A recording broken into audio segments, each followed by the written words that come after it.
spun cât de mult plâng cocorii când nu ești cu mine. Trimite-mi o șoaptă vrăjit să o ascult cu primul zefir care vine. Valsează, iubito, cu pasul ușor, ce greu e când nu-mi ești aproape.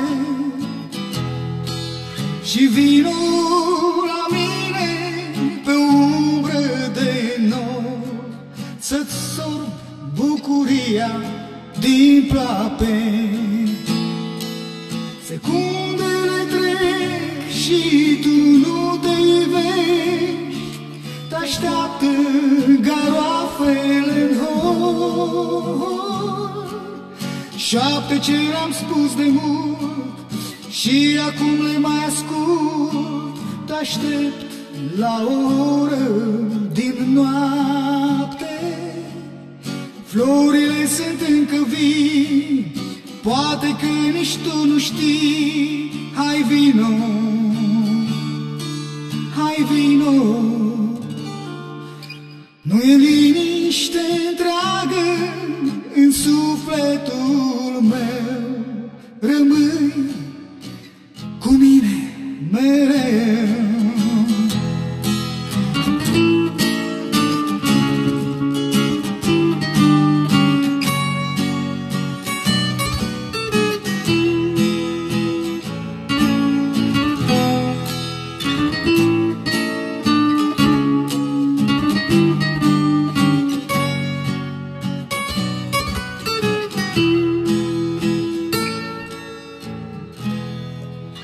Mai picurăm liniștea chipului tău, valsând printre visele mele.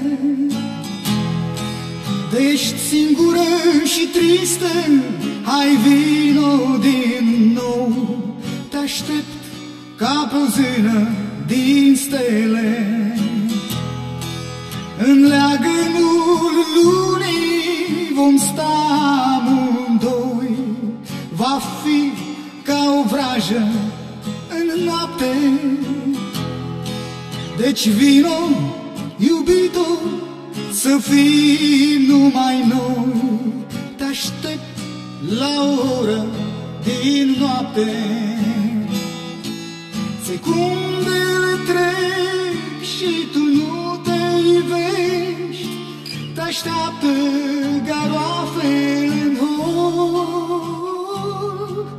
Șapte ce le-am spus de mult și acum le mai ascult, te-aștept la o oră din noapte.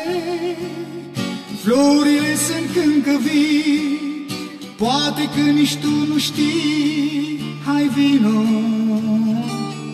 hai vino. Nu e liniște întreagă în sufletul meu,